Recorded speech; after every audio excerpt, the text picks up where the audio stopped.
All right, Chelsea fans, welcome back to another episode. That's right, of the London is Blue podcast. Hopefully, your favorite Chelsea podcast out there and a part of the Men in Blazers Media Network.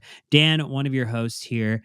And boy, oh boy, we are winding down in our match previews this season. This is the second to last match preview that we are going to record for the men's first team matches as we take a look at their fixture against the Gulls, the less than mighty Brighton at this point, who used to be flying high, the adoration of many clubs with how they were run, so many think pieces about how they were the new model of a Premier League team and are currently struggling in the mid-table. They are seeing a downward dive from these goals and not necessarily the ascent to heights that they hoped to achieve.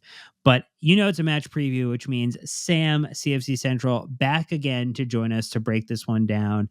And Sam, is it too early? You're going to tell me yes, but it feels like it's too early to make too much fun of Brighton because we haven't played them again yet.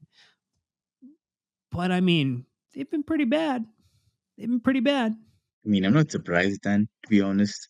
I think that a little bit of the gloating and the Levi Colville saga, where all their influencers were holding our fingers, saying, you exactly know where he's going to be next season and which club he prefers, and yada, yada, yada. And a lot of bad blood between both clubs. And it annoyed me to a point where I was like, okay, I'm not, I'm going to treat them like Arsenal, where, we all know who has the last laugh. And I think that's happened.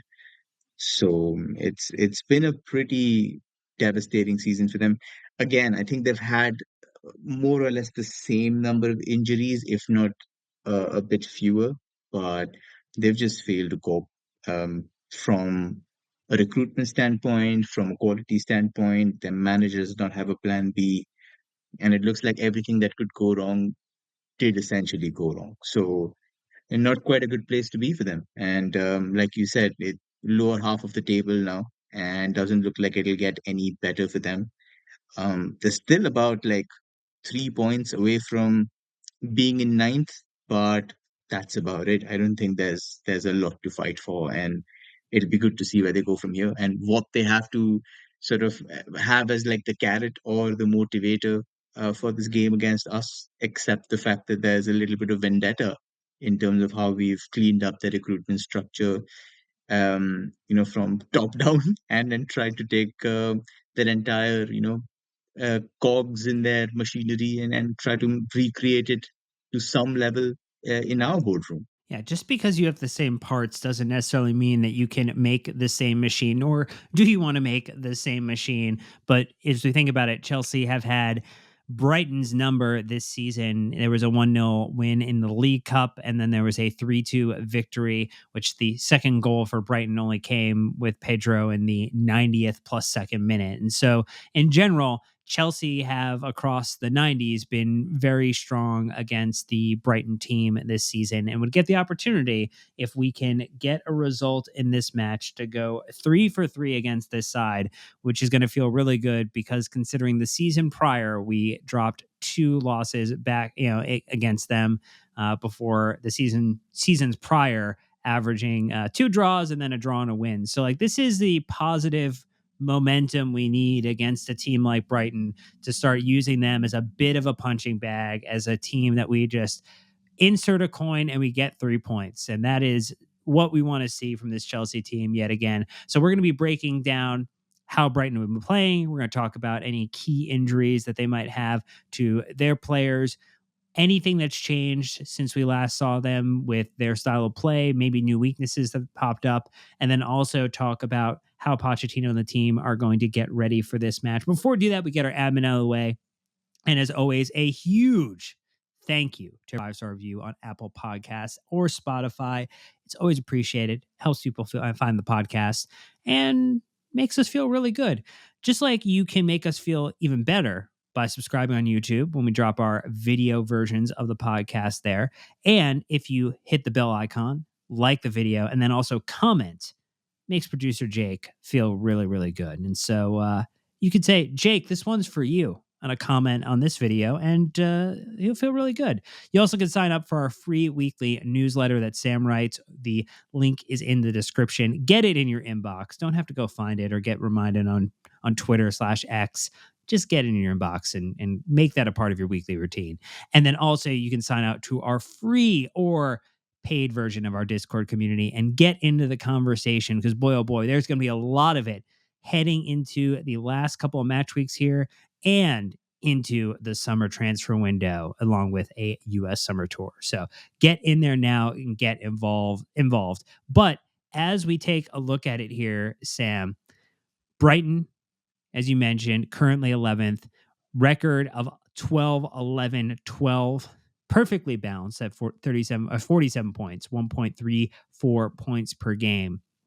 Home record of 8-6-3, 30 points. Away record, not good.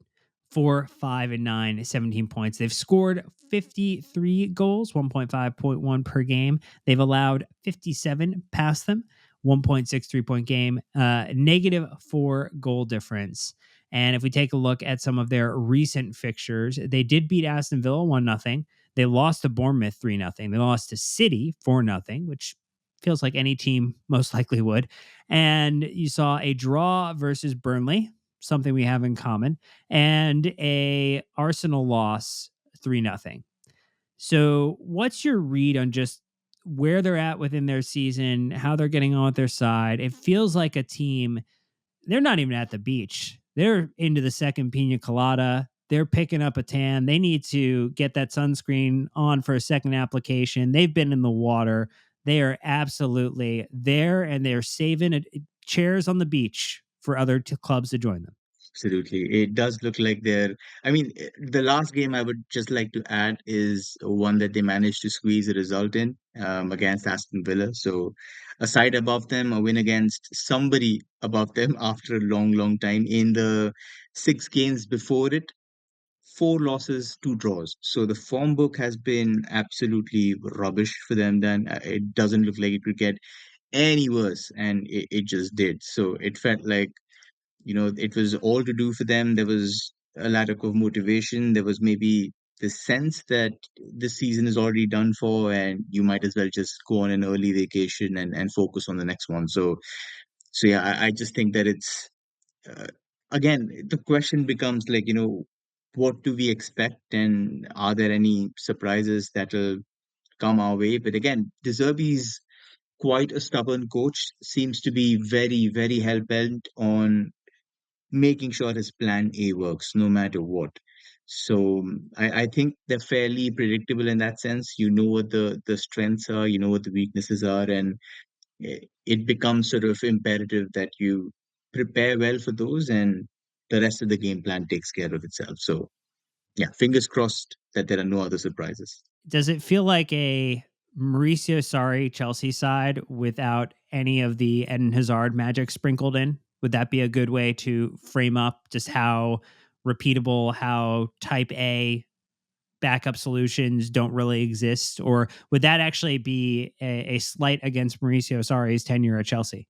It's a pretty good comparison, I'm not going to lie, because you did see certain performances where obviously you could see what was being tried, and um, you know the insistence on the lines being compact and making sure that you were a well-oiled machine, so to say. But you look at the Europa League final in a season, we spanked Arsenal off the park. They didn't have a chance. So you look at those victories and you say, wow, great system. But then you also look at the 4-0 against Bournemouth, you look at the 6-0 against Man City, and you're like, where was the other plan? Where was the ideas without the ball, and what you could do when you didn't have it? And we tended to have no solutions whatsoever. So it does look like a similar situation for them. And it's also the second season, so we don't quite know exactly how they're going to cope with this next season, if it's going to be trying out something different. But like you mentioned, even the fans are maybe upset with him. There have been also some complaints about how he's called out Tony Bloom, and he's called out like the recruitment team for giving him players who aren't proven. So there is a little bit of friction there as well. So interesting times. I feel like the manager's a bit fed up. He didn't want the recruitment team picking out players that he wasn't aware of or fond of, and he's had to work with non-essential tools. So yeah, I feel like it would be a good comparison. It would be a fair comparison, and yeah, I mean everything said, and I know there's a lot of bad blood between both clubs. He is still considered one of the best coaches. He has got a lot of high praise from the stalwarts of the game, from Klopp, who doesn't really hand out compliments, from Pep. So yeah, I mean, for all he could end up being Bayern Munich's manager, and we'd be forced to eat our words. So yeah, I mean, Eden Hazard, yes, did a lot of magic for us. Mitoma was his talisman. He's been injured for a long, long time. He's only had like a drop off in output as well. 3 goals and 4 assists, I think, this season, which is quite low by his standards. So yeah, even that magic that he wanted, the magician to pull him out of sticky situations wasn't there, and maybe that's why they're in the table where they're supposed to be. So lots of problems. I know you started to mention a couple of injuries there. Any other injuries of note? Again, we're recording this before the pre-match press conferences, and so in that regard, we may be a little behind on that. But just going from what we have today, I mean, there's players like Estupiñán who's not available, Lamptey who's not available. I mean, it's crazy to see James Milner on a Premier League roster still, but he is not available. Alana's not available. Ferguson's not available, who's been linked with Chelsea previously. Like it is not. They are actually in pretty poor shape as a regard to player fitness. Which hey, we see you. The Spider-Man meme, it's back. Yeah, like I said, I think it's easy for a lot of De Zerbi admirers to say, yeah, I mean, he's had, his cards snatched away and he's had a really bad hand, but we've had to cope with worse. Genuinely, we've had to cope with worse. We've had a bigger squad, yes, but 14 injuries with the bench that we've had, I don't think there's a lot of argument to be made in terms of leeway. It's just what happens at a big club. I was going to say no disrespect, but yeah, disrespect intended to Brighton, saying this is the pressure you get at a big club. You don't have any excuses. You don't have even a logical explanation. Rationale counts as moaning and whining about circumstances. So yeah, I think they're bare bones at this point. Even their bench against Aston Villa, some of these players I've never seen play or heard of. Cameron Pupion and Marco Mahoney and Odeluga Ofaya I saw once, but I don't know anything about him. So it does look like, it'll be interesting to see how they cope. A lot of stalwarts in their defense in terms of experience, but it is an aging backline that perhaps isn't really at peak fitness or conditioning. Adam Webster, again, somebody I haven't seen a lot of this season. Joel Weltman, I haven't seen a lot of this season. So, yeah, I mean, it does look like defense could be an issue for them, and hopefully we'll be able to exploit it to our best. That's a good call out there. And we're going to get into all about the current style of play, what's been working well, even with the injury list that they have at the moment, and what those weaknesses are, particularly that we've observed or you've observed over the last few games. So we're going to do that right after this ad break. So stay tuned and we'll be right back. All right, Sam. So hit me. We talk about De Zerbi. We talk about someone linked to Chelsea as a potential replacement for Mauricio Pochettino at multiple points this season. And we'll get into that one a little bit later in the episode. But he's gotten a lot of praise. He has been, as you mentioned, the individuals, the giants of the game, absolutely heaping praise on him. But the outcome of this season has not been anywhere near what Brighton has genuinely tried to aspire to. How has this side been getting on? How have they been playing? Has there been any major changes to the structure or the setup, or is it just coming down to not lacking execution, lacking players to effectively implement what he's trying to get across? Yeah, you've completely taken, the perfect gist of the situation at Brighton. I think this is the fall off from last season where they had some really good players and they lost, I would say, a certain not a certain, but definitely a huge chunk of their spine. We all know Alexis McAllister won the World Cup. Great player in that central midfield. Has been for Liverpool. Moises Caicedo, obviously, we were more than happy to take him off their hands, paid generously. But yeah, the players that they've tried to get in the place of those players, and relying on their recruitment setup to come up with those gems that they can flip for a healthy amount of profit really haven't worked as well as they would want them to. So Baleba, for example, Carlos Baleba, is somebody who was seen as the guy to come in for Moises Caicedo. He's had a difficult sort of introduction to life there. He's been criticized by his manager openly for not doing a lot of the roles right. So yeah, it's a tough situation to be in, because a lot of these guys who've come in are extremely young, and they are also targeting players of a younger age profile. And I guess it's sort of like the recruitment principle now, to try and make as much money as possible from their sales, but also relying on their ability to grow and evolve, and move past their market value. But I don't think much has changed in terms of his principles or his philosophy. It's exactly the same that it was during his time at Sassuolo, during his time at Shakhtar.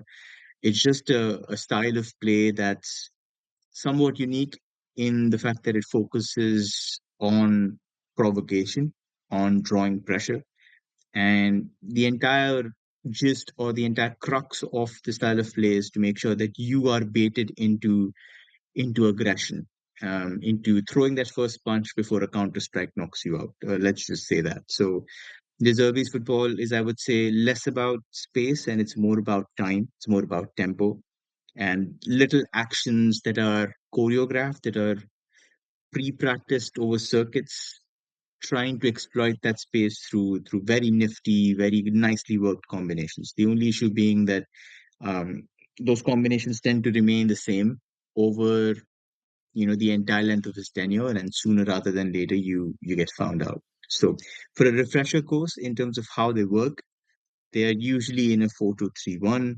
Their backline, by design, is required to be very technically adept. Defenders who have to be, this is a non negotiable, have to be extremely comfortable on the ball under pressure, have to be able to play line breaking passes, to be able to move in tight spaces, to not feel flustered when they've got somebody charging down their throat, or just trying to, ruffle their feathers with high level of pressure.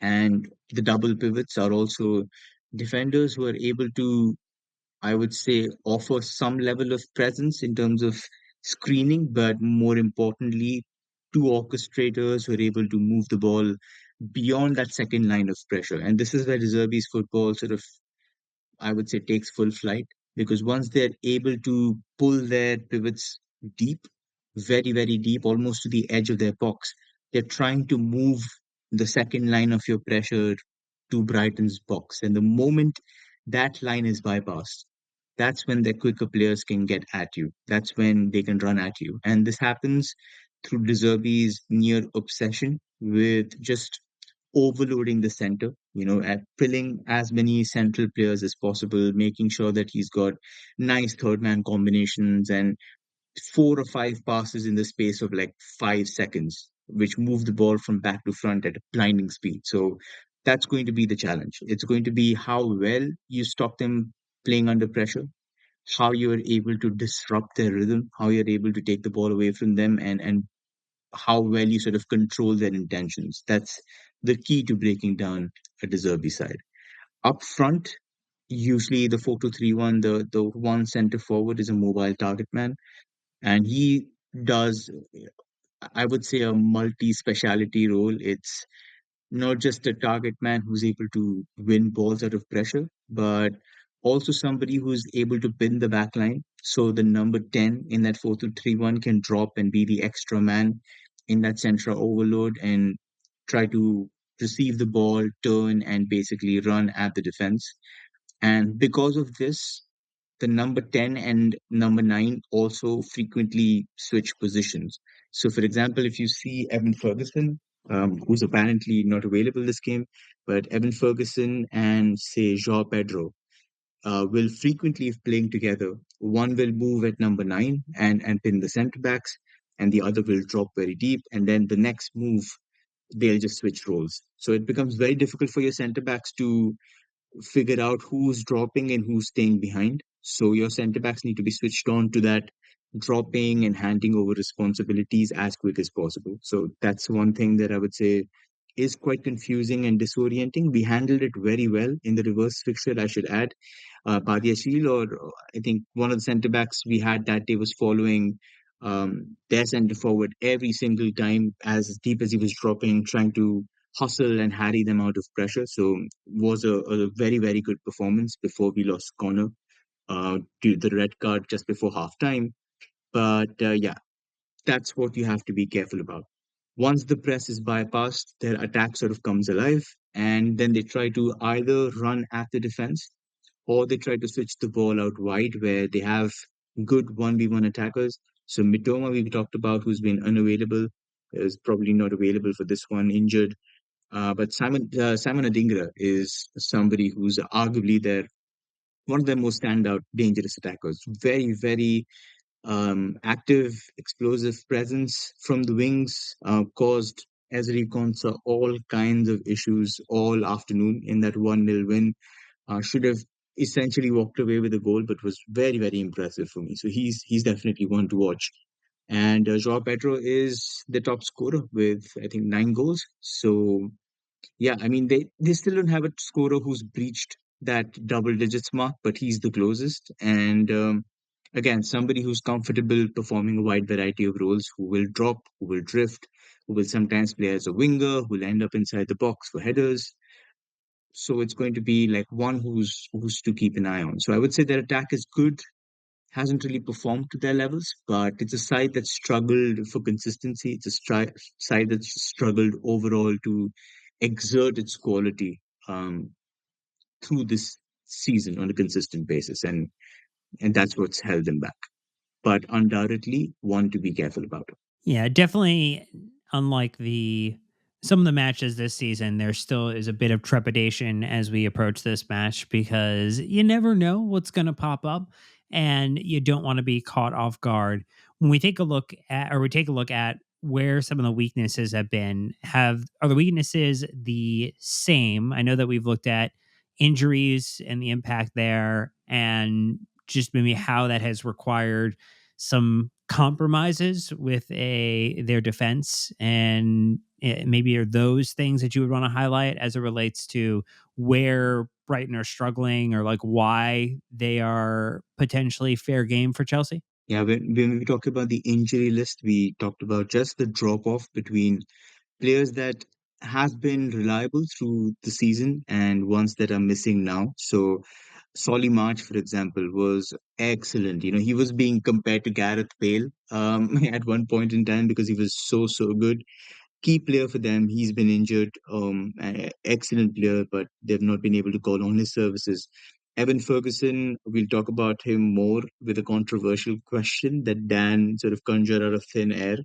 But he's also somebody who's earmarked as a future star. So um, very, very difficult presence to play against because he's just got so many um, different arrows in his quiver. So he's definitely going to be a big miss for them. But again, even young guys who've made their mark. Jack Hinchelwood was doing very well in defense. Purvis Estupinian, who was excellent when he signed from Villarreal, not been at his best. He's essentially been almost phased out because he's just maybe aging, not at the same quality that he usually is. Tariq Lamptey, a lot of guys who know Chelsea fans will know him because he was with us for quite some time. John Paul Van Hecker, somebody got sent off in that preseason game against us, sort of earmarked as an important central defender. These are all names that are supposed to be there in their 11.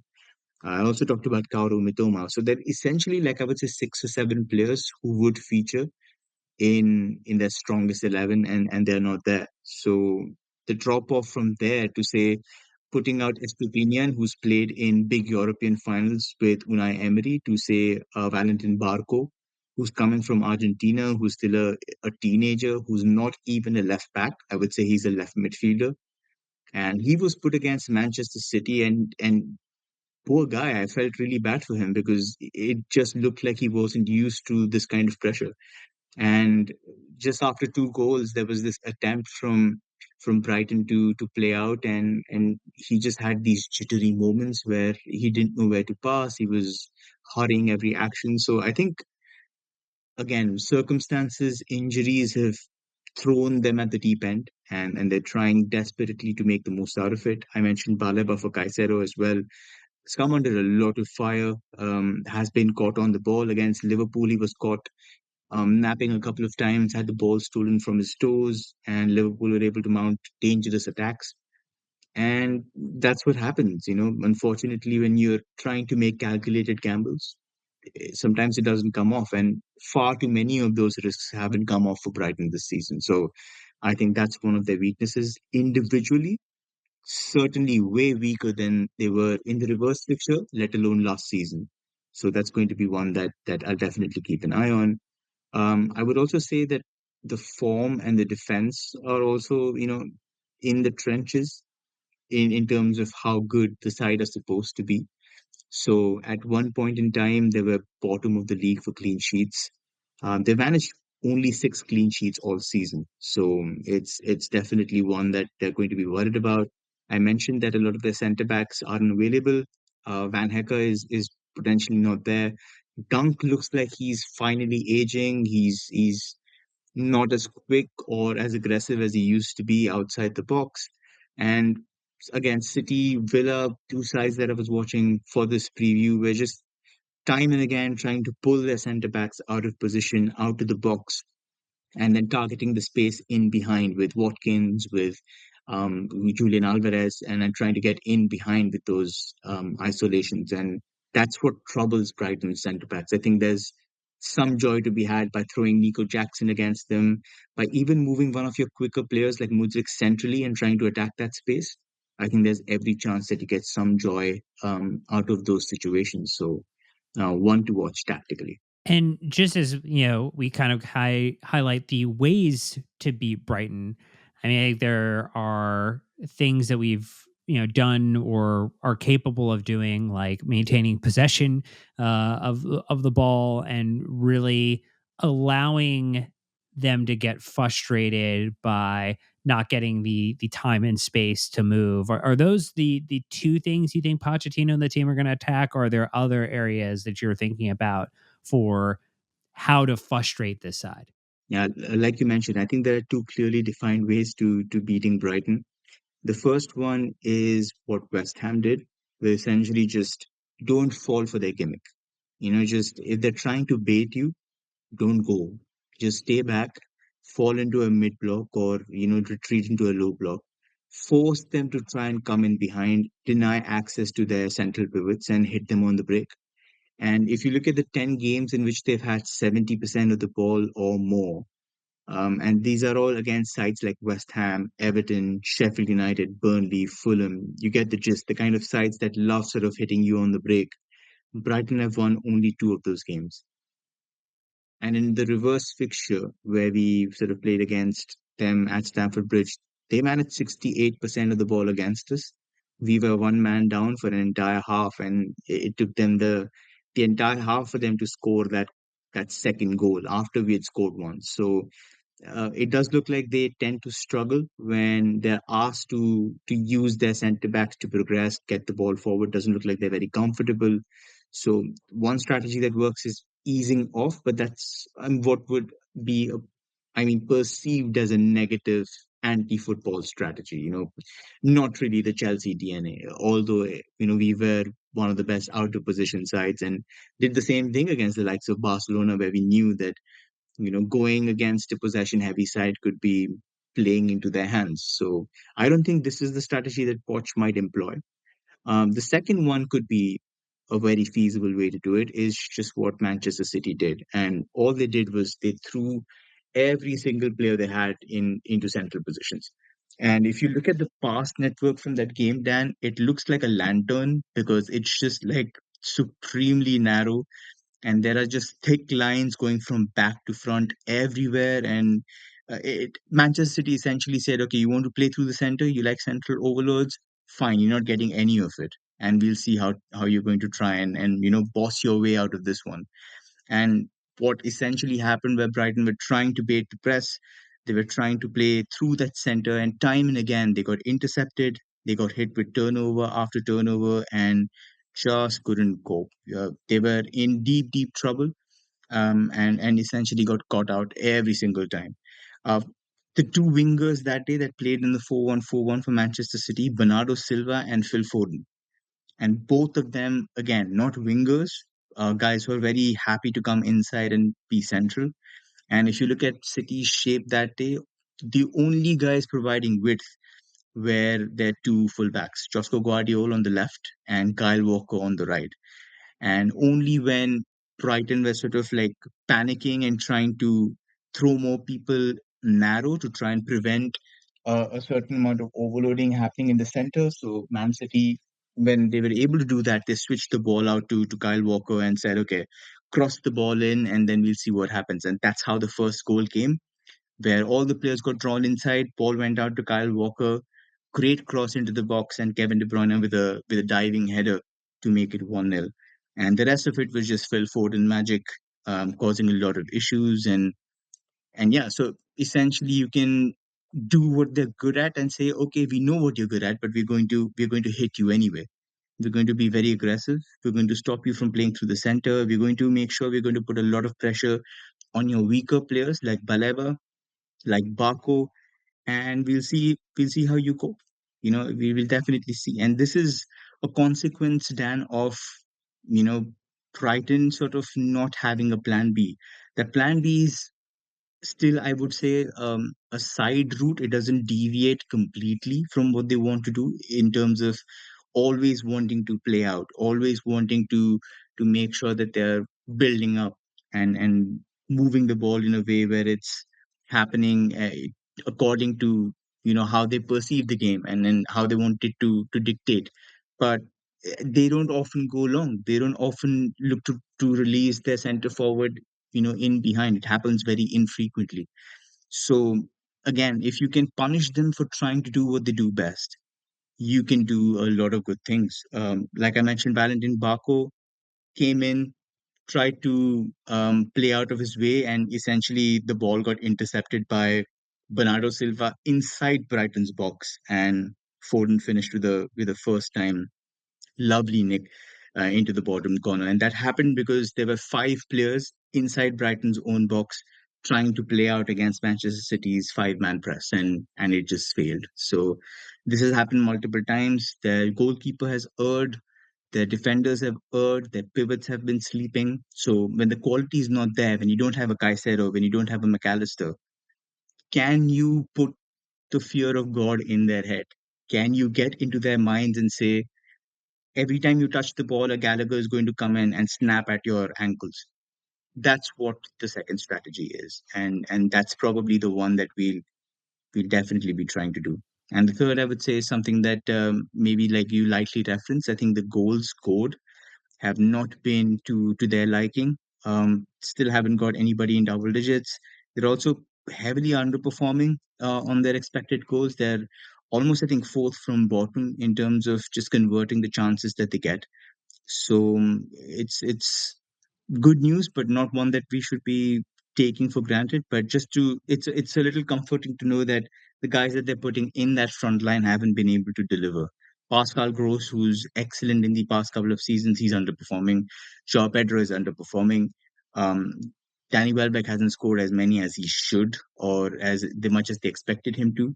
So yeah, it just feels like they're also lacking goals, and because of that, and because of the number of goals that they're conceding, they are far lower in the table than they want to be. So maybe if we can keep them quiet, then there's every chance that we crack them open and steal a win. Well, plenty of weaknesses for this Chelsea side to take advantage of to round out these last two matches of the season and finish on as fine a note as possible. But we're going to do our last ad break. When we come back, we're going to talk about, yes, we'll talk a little bit about the idea of like, would De Zerbi even be a good coach for Chelsea? and maybe some other random conversation as we also take a look at how Pochettino should set up and what Chelsea players might be able to take the most advantage against this Brighton side. So stay tuned and we'll be right back. So, Sam, as you take a look at this Chelsea side and this Brighton team, are there one or two players non obvious, I mean, other than like a Cole Palmer or Nico Jackson, who you think could have a really fun day out against the Seagulls? Could be on both sides. It could be on defense, offense, midfield. Take your pick. Hmm. Yeah, I mean, one player who I've been pretty grateful to see has been turning his form around is Benoit Badiashile, and he's finally looking like the player he was when he came into the club, the player that I watched extensively at Monaco. Very, very assured. When he's on song like that, then it's great to watch him play. And I think this could be a game where he could grab a goal. I think it's perfect circumstances for him to be getting at the back line and offering himself in an opportunity to make a difference and turn the entire narrative around that he's not good enough to be competing with Levi Colwill for that left centre back role. So I think he could be one who could make a defensive impression because he will be in charge of cutting out whatever happens to that first centre forward. So if you can keep that quiet and if you can sneak in and sort of score and make an impact on the other end, then 100% would be a great day out for everybody. But yeah, I think I don't know if Moises Caicedo will feel like playing back at the Amex would be a great occasion for him. Tends to enjoy those occasions. Will be in the thick of things. He's also looked very very good next to Conor Gallagher and Marco Correa, who's been inverting and giving him a lot less to do out of possession. So could be another great performance from him. And if you're able to sweep those second ball attempts and ensure that nothing gets out wide when they're in transition, then yeah, I think it bodes well for everybody. I'd be interested to know if you have any other players in your mind in terms of yes, I could see an impact. Maybe like De Zerbi's former stooge, Mikhailo Mudrik from Shakhtar coming in and causing a little bit of hurt. That would be a great little nod to the end of the season there. As we talked about in our preview leading up to the Nottingham Forest game about needing to see a little bit from Mikhailo Mudrik between now and the end of the season to remove some of the question marks or at least decrease the font size that they're using as they put the question marks next to his name. That would definitely be a narrative goal for all. It'd be, I don't know if it's not necessarily an all-time narrative goal, but boy oh boy, it'd be a fun one to have as a part of it. I like the Benoit Badiashile shield shouts. I think that it'd be great if Levi Colwell was healthy enough to be a contributor as well and scored. I mean, look, there's a couple that would be really fun to see in this match, but we'll see if they end up suiting up, if they end up contributing to this 11, this fixture. The question that I think we've been asked before, Sam, and I'm sure you've been asked on Twitter slash X at the low points of this season, as Chelsea have been rumored on, would we sack Pochettino? Would we move on to a new manager? It's just the idea of someone like De Zerbi as a Chelsea manager. Um, I don't. I just have a general aversion to it, and I don't know if I have a lot of stats or reasons why. I just kind of look at how the side has not kind of achieved beyond a certain point. And, I think we've talked a lot about the impact of players. And, I do feel like it's very system heavy versus player heavy. And, maybe there's a better healthy mix of, man management with some tactics to get the most out of really talented individuals where it's not so programmatic. But what's your thought about, would you ever want to see him? Would he even be in contention for a top three, top five name that you would like linked with the club in a more official capacity? Or do you feel as if he's kind of at the top of where his reach is at the moment? Maybe he has one more level to go up, but that would maybe be like a perennial, Europa or Conference League now qualifying team. And this particular quote comes to mind. I don't know why, but it goes, "Better the devil you know than the angel you don't." So I do think that, if you've given 1 year to a manager in times of gross instability on and off the pitch, there's been a lot of turmoil, and he's managed pretty well. I think, you should, if he also have the added benefit of getting fifth or sixth and getting into Europe, then I do think that there's every chance you should give Pochettino the chance, because that was the expectation, at the beginning of the season, at least in my head, because so many young players and so many injuries, and having to get all of this playing together, improving all of these players at the same time, hell of a task. I don't think people have processed how difficult it is. And I get into regular arguments with people on Twitter about this, saying, any manager could have done a better job. I'm like, I think any manager would have pressed the self-destruct button after 6 months. Genuinely would have been fed up with just how inconsistent and raw we were. So props to him. Genuinely, he's done a very, very good job. And hoping that he can finish it off in style. So, we can say with all conviction that he deserves this. Deserby, is he a good coach? Yes. Has he also had to work with difficult conditions? Yes. Has he criticized his owners and his recruitment setup? Also, yes. So again, how is the current hierarchy going to take that? Is it going to be a positive sign? And when we talk about top three or top five names, who are the other top three or top five names? Because I can't see anybody. Bayern are struggling to get a coach. They've been rejected, what, twice, thrice already. The one manager that they really have a good one and they want to keep doesn't want to stay, and he's basically, probably on his way to some other club. So not many managers there, and despite a lot of clubs looking for good ones. So I'm tempted to stay, and I'm tempted to give my faith and my conviction to Pochettino for another season. I do think De Zerbi has some positives, but I also think that, again, it might take longer than a year to figure out what exactly works and what exactly doesn't. There's the added bonus. He's worked with Mudrik, he's worked with Caicedo, he's worked with a lot of players, and even the recruitment staff behind the scenes. He's also got like a style of play which is very conducive to our squad. It's a very technically loaded side, and able to execute his demands to a high level of play. But do we also carry Brighton's weaknesses? And how will that translate? So that's always going to be the question. We've made the same mistakes with recruitment. Are we going to make the same mistakes with the manager? And is it good enough to take that risk? Is my question. And in my eyes, I would say, okay, give Pochettino what he's earned, and hopefully, if our injury situation betters next season, I'm 100% sure we'll be challenging for top four. Well, that would be absolutely ideal. If we could be firmly top four versus challenging, I think that would be even better. But as we kind of start to close on this, the only other random link that we've seen occasionally, because Chelsea have been viewed as the, or maybe view Brighton as this idea of a farm team for players that we go after, and now we have made multiple purchases. They bought from us. We have not even brought in just a manager, but we brought in members of their backroom staff and their technical side and operations side. So like it is a very just odd relationship with how much transactions have happened between these two sides over the last two seasons.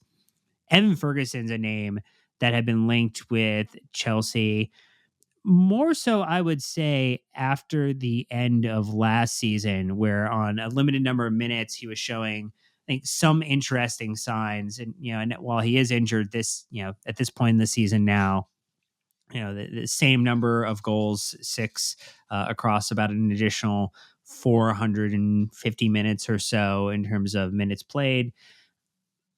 I just, it feels like the lesson that we have learned is please stop buying from Brighton just so that you don't get wrecked from a payment structure. And Evan Ferguson is probably not the profile of striker that we should be going for, Chelsea should be aiming for as we head into this summer. And so maybe if we could just pour cold water on that idea, could you do that? 100%. I would say no. Next, that would be the easiest, verdict on that. I don't think he's a bad player, but is he a bad buy at 100 million? Without a shadow of a doubt? Absolutely. He's been nowhere close to, in terms of the trajectory. I look at Nico Jackson, and he looks like he's improved and sort of put in great performances in terms of going from that first day of the season to where he is now. And Ferguson seems to have stalled, maybe because of injuries, maybe because of just not consistent game time. But even De Zerbi, for example, made certain demands in terms of, yeah, this is what I require. I require my center forward to be an extra midfielder in certain situations. So it is a heavy requirement, but despite the quality, you don't pay 100 million for potential. You pay 100 million for fixed, absolutely guaranteed finished product. And Evan Ferguson's not that. So I do feel like if he was there for cheaper and if he was playing consistently, then there would definitely be somebody you would add to your option for center forwards. But he's definitely not in my top 4 or 5 center forwards for in terms of recommendations for this season. Well, and there goes the early plug for the episodes that will be coming this summer as we start to open the conversation for what Chelsea will do in terms of player recruitment. That's right. The early announce of the return of the player profile series that we've done across the positional groups and deep diving into who Chelsea should be going after with the known names and also maybe some less known and unknown names that the club could be going after across multiple positions. Again, may not be the busiest window that Chelsea will have, but absolutely an opportunity to reinforce as we look to go again in very, very short order. But that's going to do it for this episode. Hope you enjoyed it. Hope we get the results we need against Brighton and finish 3 for 3 in wins against them this season. But until next time, Chelsea fans, you know what to do. Keep the blue flag flying high.